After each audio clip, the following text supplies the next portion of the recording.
Hello friends, मैं अक्षत कक्कड़ स्वागत करता हूं आपका अपने चैनल पर और आशा करता हूं आप सब लोग स्वस्थ होंगे।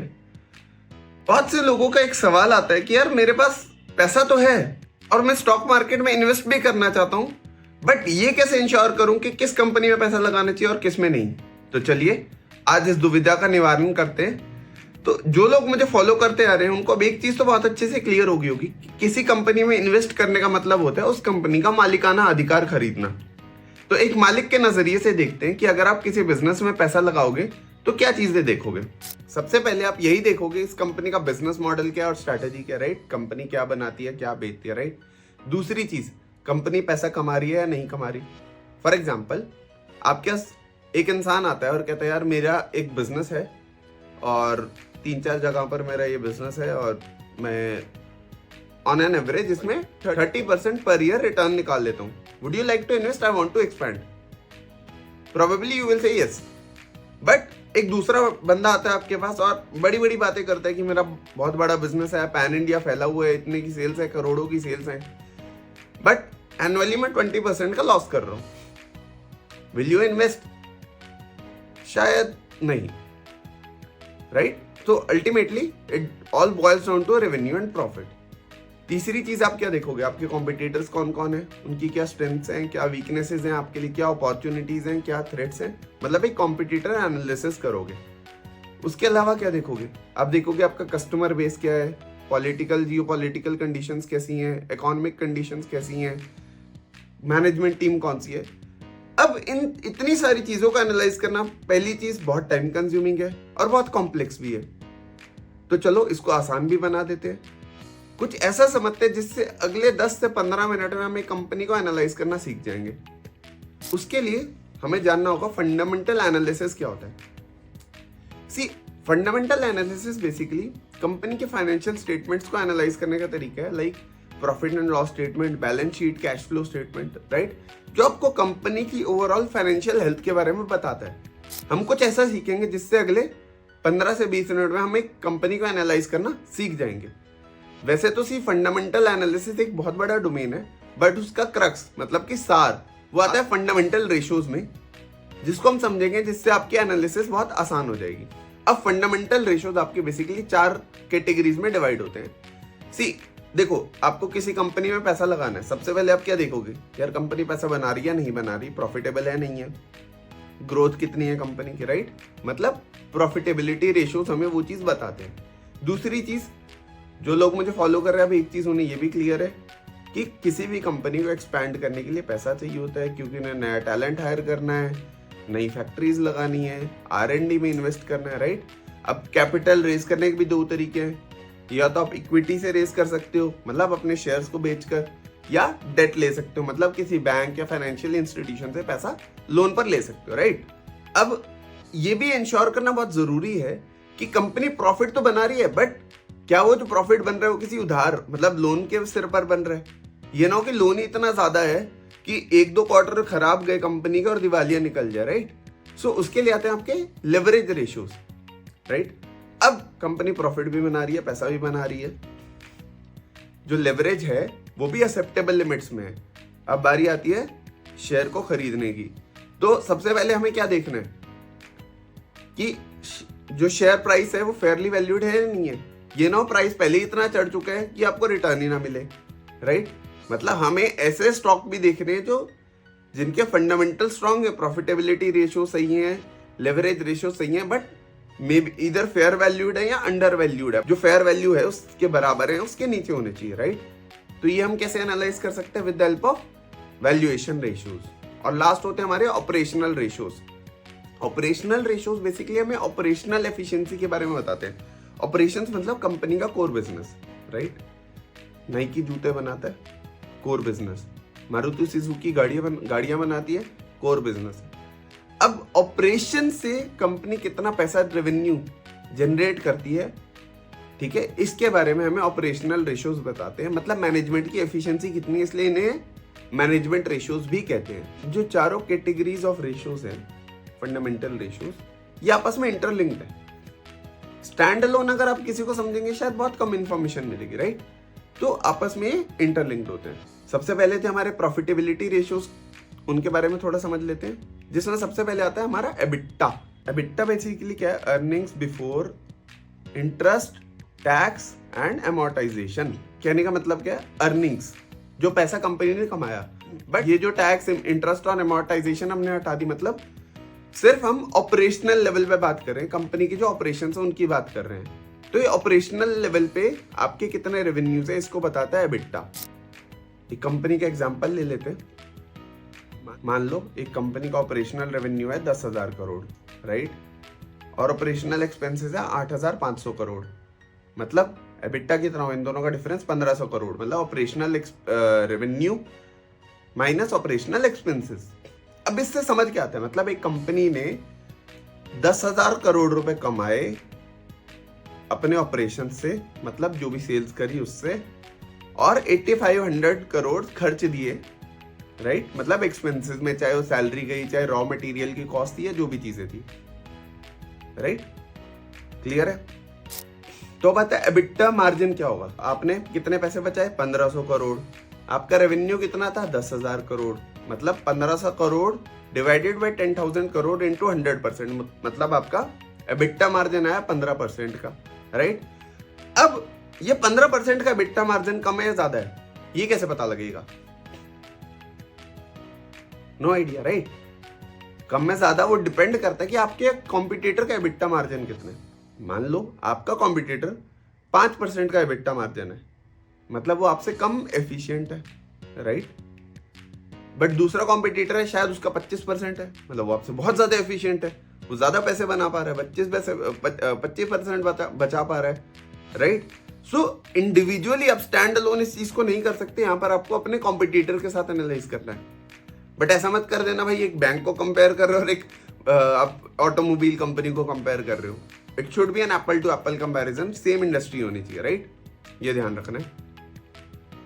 नेक्स्ट, अब एक और चीज आती है। अभी हमने एबिटा समझ लिया, एबिटा मार्जिन समझ लिया। नेक्स्ट होता है एबिटा ग्रोथ रेट। अब एबिटा ग्रोथ रेट को हम कैसे समझेंगे? पहले तो ये चीज समझो, एबिटा किस रेट पे ग्रो कर रहा है उसे हम एबिटा ग्रोथ रेट कहेंगे। और इस एग्जांपल में अगर हम देखें तो 2020 में हमारा एबिटा कितना था? 1,000 करोड़ था, फिर 1,200 करोड़ हुआ, 1,400 करोड़ हुआ, 1,700 करोड़ हुआ। मतलब जो एबिटा है हमारा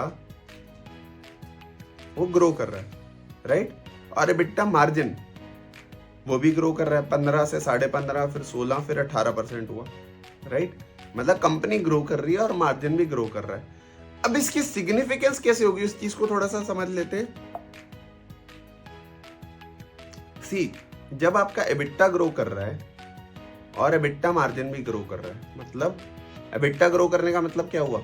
कंपनी ग्रो कर रही है, राइट। दूसरी चीज, एबिटा मार्जिन ग्रो कर रहा है, मतलब कंपनी के मार्जिन भी इंप्रूव हो रहे हैं। अगर कंपनी पहले 15% कमा रही थी, अब 16 कमा रही है, लेट्स सपोज, मतलब एफिशिएंसी भी बढ़ रही है, राइट।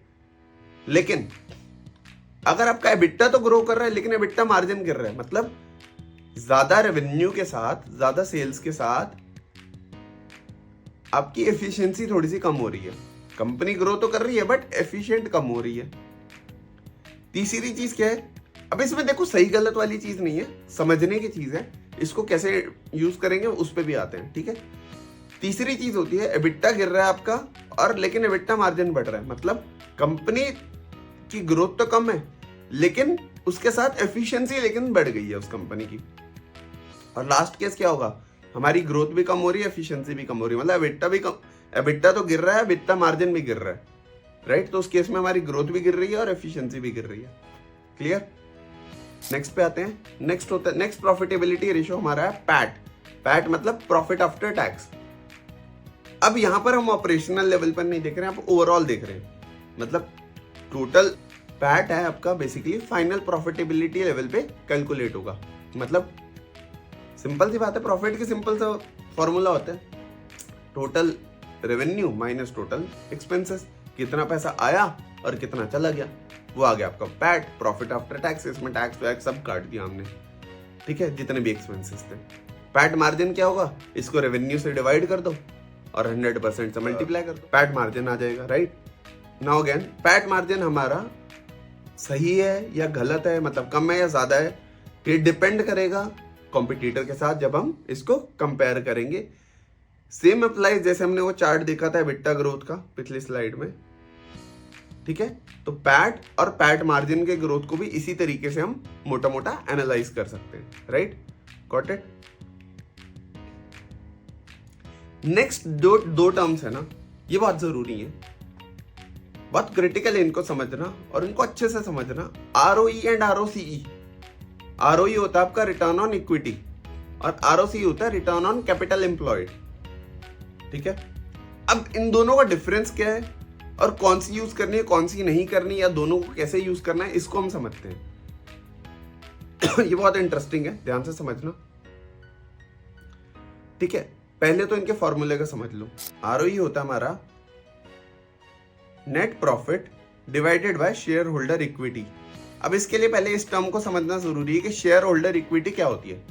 देखो, हमें पता है कंपनी के कुछ एसेट्स होते हैं, कुछ लायबिलिटीज होती हैं, जो इनका डिफरेंस होता है उसको शेयर होल्डर इक्विटी कहते हैं। मतलब total asset minus total liability हमारी हो गई शेयर होल्डर इक्विटी।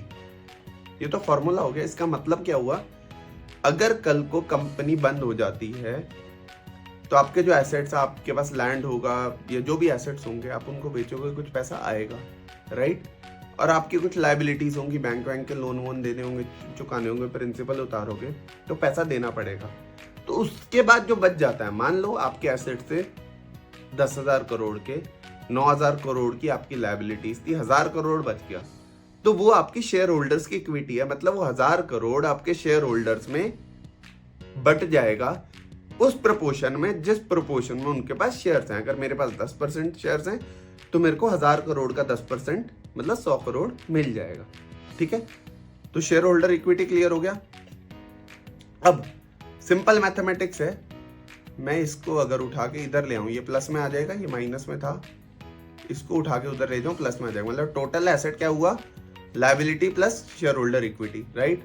यहां तक क्लियर है। तो मैंने यही लिखा है यहाँ पर, टोटल एसेट, या इसको हम दूसरी भाषा में बोल सकते हैं ओवरऑल कैपिटल एम्प्लॉयड। वो क्या है, शेयर होल्डर इक्विटी प्लस में टोटल लायबिलिटीज। अब इसको याद रखना अगले 5 मिनट के लिए समझने के लिए, ठीक है। उससे पहले ROCE समझ लेते हैं। ROE अब समझ आ गया, नेट प्रॉफिट डिवाइडेड बाय जो प्रॉफिट हुआ, जो शेयर होल्डर इक्विटी थी उससे हमने डिवाइड कर दिया तो हमारा ROE आ गया, ठीक है। ROCE क्या हुआ, टोटल कैपिटल। टोटल कैपिटल में आपका क्या आता है पता है आपको, कैपिटल आपकी 2 तरीके से रेज होती है, दोनों को सम करके जो आता है। तो इसमें हम operating profit before tax divided by total capital employed, इसको एक एग्जांपल के थ्रू समझते हैं और क्लैरिटी आएगी।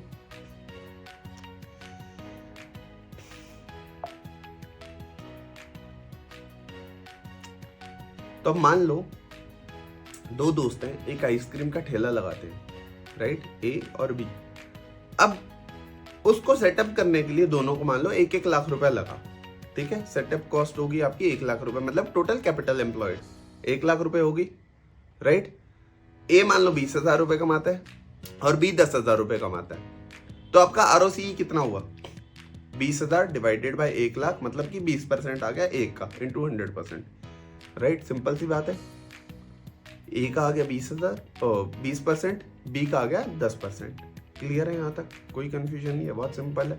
ROCE कैलकुलेशन सिंपल है, प्रॉफिट डिवाइडेड बाय टोटल आपका जो capital, return on capital employed, ठीक है। अब ROE को समझते हैं, इसको ध्यान से समझना, ये थोड़ा सा क्रिटिकल है और इंटरेस्टिंग भी है, और इसको कैसे एनालाइज करना है ये भी समझना, ठीक है। अब यहाँ पर एक ट्विस्ट आ जाता है टेल में। जो A है उसने अपने दोस्त से 40,000 रुपए उधार पर लिए थे, मतलब जो 1 लाख रुपए की कैपिटल थी उसमें से 60,000 उसने अपने लगाए, 40,000 अपने दोस्त से लिए, और जो हमारे B भैया हैं उन्होंने सारे पैसे खुद लगाए थे, राइट। अब अगर आप इस फॉर्मूले को ध्यान से देखें, याद आएगा आपको, तो ये वाला जो हमारा फॉर्मूला था शेयर होल्डर इक्विटी, ये क्या है, total asset minus liabilities, right. तो शेयर होल्डर आपकी इक्विटी कितनी आई, दिस माइनस दिस, मतलब कि 60,000 रुपए। बट इस केस में क्या है, क्योंकि मेरी कोई लायबिलिटी नहीं है तो share holder equity is equal to total assets, मतलब 1 लाख रुपए की रहेगी, राइट। यहां तक क्लियर है। अब इनका आरओसीई याद है आपको? ए का आरओसीई था, लिख लेते हैं एक बार, 20%, और इसका आरओसीई था हमारा 10%। राइटिंग थोड़ी खतरनाक है आपके भाई। ठीक है, आगे बढ़ते हैं। अब आरओई कैसे कैलकुलेट होगा? तो आरओई अगर आप देखो, इस केस में आरओई क्या हुआ हमारा, ए के केस में ए की अर्निंग्स कितनी थी? 20,000 थी, राइट। और हमारी शेयर होल्डर इक्विटी कितनी है? 60,000, मतलब 33% आया हमारा आरओई, राइट। और आरओसीई कितना था? 20%। क्लियर है? इस केस में हमारा आरओई कितना आएगा? 10,000 रुपए अर्निंग्स थी, डिवाइडेड बाय 1 लाख रुपए, मतलब 10% आ गया। आरओसी भी हमारा 10% था, हमने पिछली स्लाइड में देखा। अब आरओई को अगर हम ध्यान से देखें, ए वाला केस ही लो, अभी इसने 40,000 रुपए उधार लिए थे, राइट। मान लो 80,000 रुपए भाई ने उधार लिए होते, तो आपका आरओई क्या आता? आरओई आपका क्या आता? अर्निंग्स मतलब 20,000, इसको हम डिवाइड कर देंगे कितने से? शेयर होल्डर इक्विटी से। शेयर होल्डर इक्विटी हमारी कितनी आएगी? 1 लाख माइनस 80,000, मतलब 20,000 रुपए। तो आरओई कितना आ गया हमारा? 20,000 इंटू 100%, मतलब ये तो 100% का आ गया भाई आरओई, समझ रहे हो? तो सिर्फ आरओई, बहुत बार ऐसा हो सकता है आपको मिसलीड कर रहा हो, तो हमें दोनों देखने की जरूरत है कि आरओई भी कितना है और आरओसीई कितना है, कि टोटल कैपिटल पे हम क्या रिटर्न जनरेट कर रहे हैं इन कंपैरिजन टू इक्विटी पे हम क्या रिटर्न जनरेट कर रहे हैं, राइट। तो क्लियर है यहां तक? अब जो नेक्स्ट रेशियो हमारे leverage ratios, valuation ratios and operational ratios, इनको हम आगे आने वाली वीडियो में समझेंगे। तो इसके लिए जल्दी से आप सब्सक्राइब कर लो ताकि आप मिस ना कर जाओ।